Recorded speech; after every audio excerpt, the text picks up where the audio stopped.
நண்பர்களுக்கு வணக்கம். கெனிஷா அவங்க ஒரு சூனியக்காரர் தான்.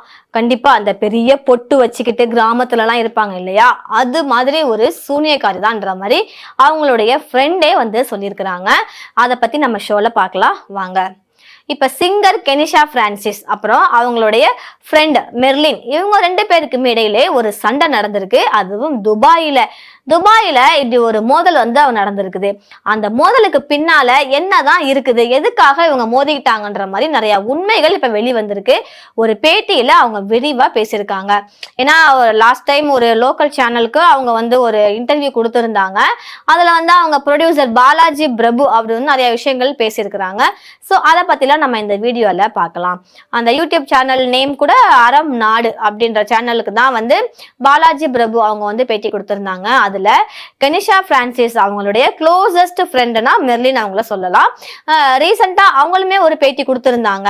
அதுல அவங்க என்னென்ன விஷயங்கள்லாம் சொல்லியிருக்கிறாங்க அப்படின்னா, அதுல இருக்கிற விஷயங்கள் எல்லாமே நம்மளை வந்து அதிர்ச்சியில தான் உண்டாக்குது. ஏன்னா கெனிஷாவை வச்சு நம்ம கண்டிப்பா ஒரு வில்லன் அந்த மாதிரி ஒரு வில்லி சினிமாவே எடுக்கலாம். அந்த அளவுக்கு அவங்க வந்து நிறைய மிரட்டல்ல ஈடுபட்டிருக்காங்க, ஏமாற்று வேலைகள்ல ஈடுபட்டிருக்காங்க. ஸோ அவங்க ஒரு சூனியக்காரி மாதிரி தான் அப்படின்ற மாதிரி சொல்லியிருக்கிறாங்களாம்.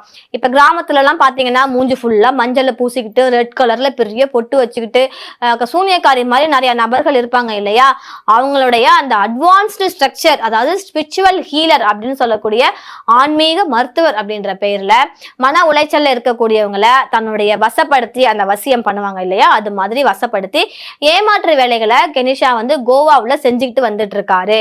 அதான் அவங்க பண்றாங்க. நடிகர் ரவி மோகன் அவங்க கூட தன்னுடைய குடும்ப பிரச்சனையால சில அந்த மனம் உடைந்து இருந்த அந்த டைம்ல எல்லாம் கூட இவர்கிட்ட போயிட்டு கரெக்டா சிக்கிட்டாரு. இதை வந்து கெனிஷா அவங்களுடைய ஆயுதமா யூஸ் பண்ணிக்கிட்டாங்க. இப்ப கெனிஷா அவங்க தன்னை வந்து ஒரு பெரிய சிங்கர்னு அவங்க காட்டிக்கிட்டாங்க. ஆனா அவங்க வந்து பாடி எந்த ஒரு பாடலுமே அப்படி ஒன்றும் ஹிட் ஆகல. இப்ப ரவிமோகன் அவங்களுக்கு அப்புறமா இவங்களுக்கு மூலமா சேர்ந்து பிரபலமானாங்க இல்லையா, அதுக்கப்புறம் தான் இவங்களுக்கு வந்து அந்த பாடுற வாய்ப்புகளே கிடைச்சது. இவங்க வந்து பாட்டு பாடுனாங்க. ஸோ இப்படிப்பட்ட ஒரு சூழ்நிலையில நாகர்கோயிலை சேர்ந்தவங்க தான் அவங்க ஃப்ரெண்டு. 20 வருஷமாவே துபாயில அவங்க ஈவென்ட் மேனேஜ்மெண்ட் நடத்திட்டு இருக்கிறாங்க. ஒரு கம்பெனில வந்து நடத்திட்டு வந்துட்டு இருக்கிறாங்க. மெர்லின் அவங்க தான் கெனிஷாவோட ஃப்ரெண்டு.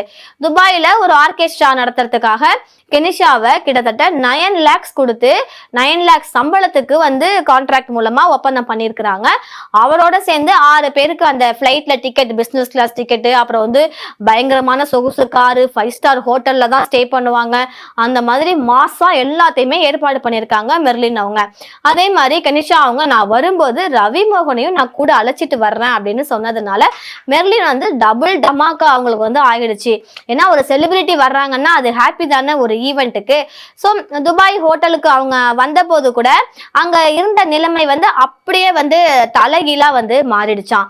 ஃபர்ஸ்ட் இனிஷியலா பாத்தீங்கன்னா அன்போடு அந்த பொக்கேலாம் கொடுத்து அதெல்லாம் வந்து பண்ணாங்க. ஆனா மெர்லினை கெனிஷா அந்த நெற்றி பொட்டுல கை வச்சு சோத்துல முற்ற அளவுக்கு ரொம்பவே பலமா தாக்கி தள்ளி இருக்கிறாங்க கெனிஷா அவர்கள். அங்க இருந்த எல்லாருமே, அங்க இருக்க வேலை செய்யறவங்க வந்து கெஸ்ட் எல்லாருமே வந்து பார்த்து ஆச்சரியம் அடைஞ்சிருக்காங்க. அதோட இல்லாம கெனிஷா தொடர்ந்து உன் கணவன் ஏன் தெரியுமா உன்னை விட்டுட்டு போனாரு, அதுக்கு காரணம் நீ வந்து இது மாதிரி அசிங்கமா இருக்கிறது தான். அதோட இல்லாம உன் வாய் வந்து நாறுது, இதுதான் காரணம்னு ஒரு மாதிரி பப்ளிக் பிளேஸ்ல இந்த மாதிரி ஒரு கொச்சையான வார்த்தைகள்லாம் சொல்லியிருக்காரு. இந்த அநாகரிகமான செயல்ல வந்து அவங்க செஞ்சும் போது ரவி மோகன் அவங்களும் கூட இருந்து அதை மெர்லின் அவங்களும் திட்டி இருக்கிறாங்க. ஸோ இதுக்கு பின்னால இந்த ஒரு மிகப்பெரிய பிளான் ஒன்று இருந்திருக்குது. மெர்லின் அவங்களுடைய குடும்ப பேக்ரவுண்ட் அதெல்லாம் வந்து ரகசியமா அந்த டீடைல்ஸ் எல்லாம் கலெக்ட் பண்ண கெனிஷா அவங்க அவருக்கு வந்து ஆன்மீக கவுன்சிலிங் தர்றேன் அப்படின்னு சொல்லி ஏற்கனவே 3 லட்சம் வந்து அவங்க பறிக்க பார்த்துருக்குறாங்க. ஆனா அதுக்கு மெர்லின் அவர்கள் வந்து உஷாராயிட்டு இல்ல எனக்கு இதெல்லாம் வேண்டான்னு சொல்லி மறுத்துட்டாங்க.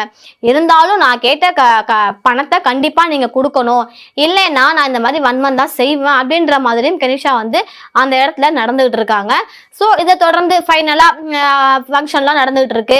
ஆனா இந்த ஏற்பாடுகள்லாம் சரியில்லை, நான் வந்து பாட மாட்டேன், எனக்கு பிடிக்கலன்னு அவங்க வந்து சோசியல் மீடியால வீடியோ போட்டு மெர்லின் அவங்கள வந்து கெஞ்ச வச்சுட்டாங்களாம். இதெல்லாம் வந்து அவங்க யூடியூப்ல சொல்லியிருக்கிறாங்க. அதற்கப்புறம் மேடையில பாடிட்டு மறுநாளே மெர்லின் அவங்கள்ட்ட சொல்லிக்காம கொல்லிக்காம அவங்க வந்து ரிட்டர்ன் வந்துட்டாங்க அப்படின்ற மாதிரி மெர்லின் அவங்க இந்த விஷயத்தை வந்து ஷேர் பண்ணியிருக்கிறாங்க.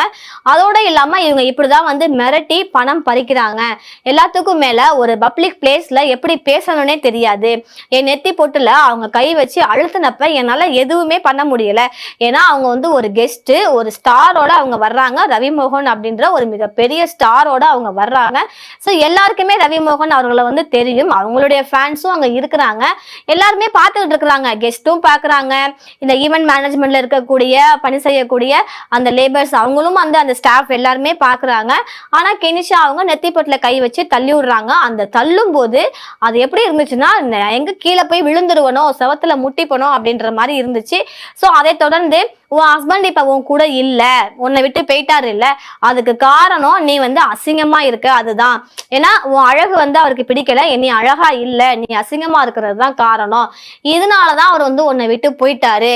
அதோட இல்லாம உன் வாய் வந்து நாறுது, உன் வாயிலேருந்து வர்ற நாக்கத்தினாலதான் அவர் மெயினா போனாரு அப்படின்ற மாதிரி ஒரு பப்ளிக் பிளேஸ்ல எல்லாரும் கவனிக்கக்கூடிய இடத்துல அவங்க சொல்லியிருக்கிறாங்க. ரவிமோகன் அவங்க கூட ஏன் நீங்க இப்படி சொல்றீங்க அப்படின்னு முகம்லாம் சுழிக்காம அவரும் சேர்ந்து இது பண்ணிட்டாரு அப்படின்ற மாதிரி இவங்க வந்து ஷேர் பண்ணியிருக்காங்க.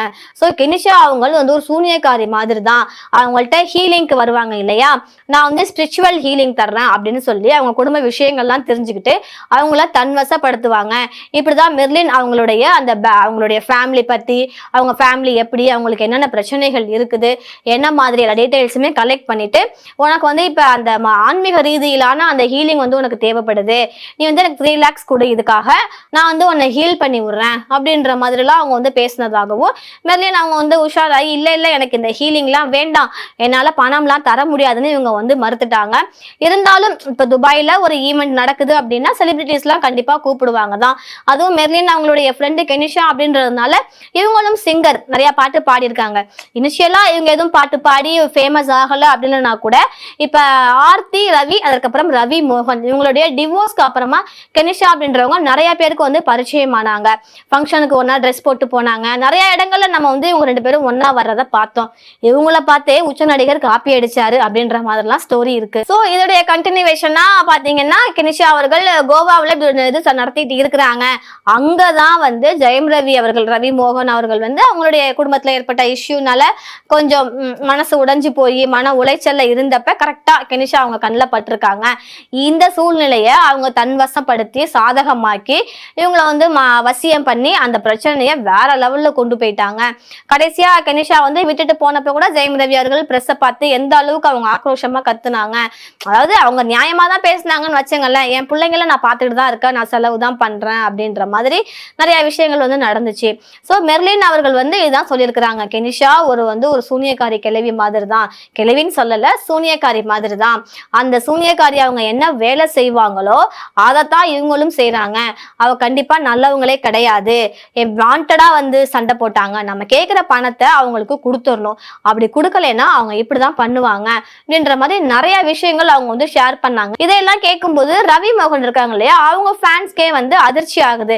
ஏன்னா ஃபர்ஸ்ட் இந்த டிவோர்ஸ் இஷ்யூல வந்து பெருசா யாரும் கண்டுக்கல, குழந்தைகளுக்காக ஒன்னா வாழுங்க அப்படின்னாங்க. அதுக்கப்புறம் ரவி மோகன் அவங்களுக்கு வந்து பினான்சியலாவே அந்த வீட்டுல வந்து அவங்களுக்கு மரியாதை இல்லை, அமௌண்ட் அவங்க கொடுக்கல, அவங்களுக்கு தனியான ஒரு பேங்க் அக்கௌண்டே கிடையாது, ஜாயிண்ட் அக்கௌண்ட் தான். இப்போ ஒரு 1000 ரூபாய் செலவு பண்ணா கூட ஏன் எதுக்குன்னு கணக்கு கேட்பாங்க. அதே மாதிரி அவங்களுடைய மாமியார் கூட ப்ரொடியூஸ் பண்ணி படம் 3 ஃபெயிலியர் ஆயிடுச்சு. இந்த மாதிரி நிறைய இஷ்யூ உங்களுக்கு இருந்தும் கூட ஓகே தலைவா, நீங்க எங்க இருக்கீங்களோ அங்க ஹாப்பியா இருங்க.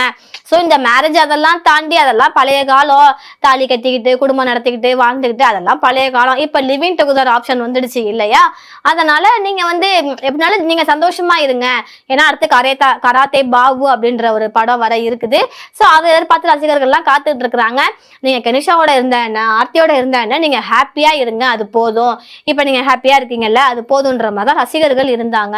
ஸோ இதோடைய கண்டினியூவேஷன் கடைசியா பாத்தீங்கன்னா ரவி மோகன் அவர்களும் சரி கெனிஷா அவங்கள பத்தி இனிமே முழுசா புரிஞ்சுக்கலன்ற மாதிரி தான் மெர்லின் மெர்லின் அவங்க சொல்லியிருக்கிறாங்க. ஸோ மெர்லின் அவர்கள் சொல்றத வச்சு பார்த்தா இந்த ஸ்பிரிச்சுவல் ஹீலர் அப்படின்ற பேர்ல நிறைய பேர் இங்க டிராமா தான் போடுறாங்க. நம்ம கிட்ட இருந்து காசை புடுங்கறதுக்காக இல்லாது பொல்லாதெல்லாம் சொல்லி உங்களுக்கு நல்லது நடக்கும், நீங்க இப்படி ஆயிடுவீங்க, அந்த மாதிரி மாறிடுவீங்க, அந்த மாதிரிலாம் சொல்லி நம்ம கிட்ட இருந்து காசு புடுங்குறாங்க. இது மாதிரி இருக்கக்கூடிய ஆளுகள்கிட்ட கண்டிப்பா நம்ம உஷாரா இருக்கணும் அப்படின்ற நமக்கு ஒரு மறைமுக மெசேஜ் ஒன்று அவங்க கொடுத்துட்டு போயிருக்காங்க. ஸோ இதே மாதிரியும் சினிமா பத்தியும் சினிமா அப்டேட்ஸ் பத்தியும் நீங்க தெரிஞ்சுக்கணும்னா கண்டிப்பா எங்களுடைய சேனலை ஃபாலோ பண்ணிக்கோங்க. ஸோ இந்த வீடியோ பத்தி நீங்க என்ன நினைக்கிறீங்க, யார் மேல தப்பு அப்படின்றத உங்களுக்கு ஃபைனலைஸ் ஆகியிருக்கும்.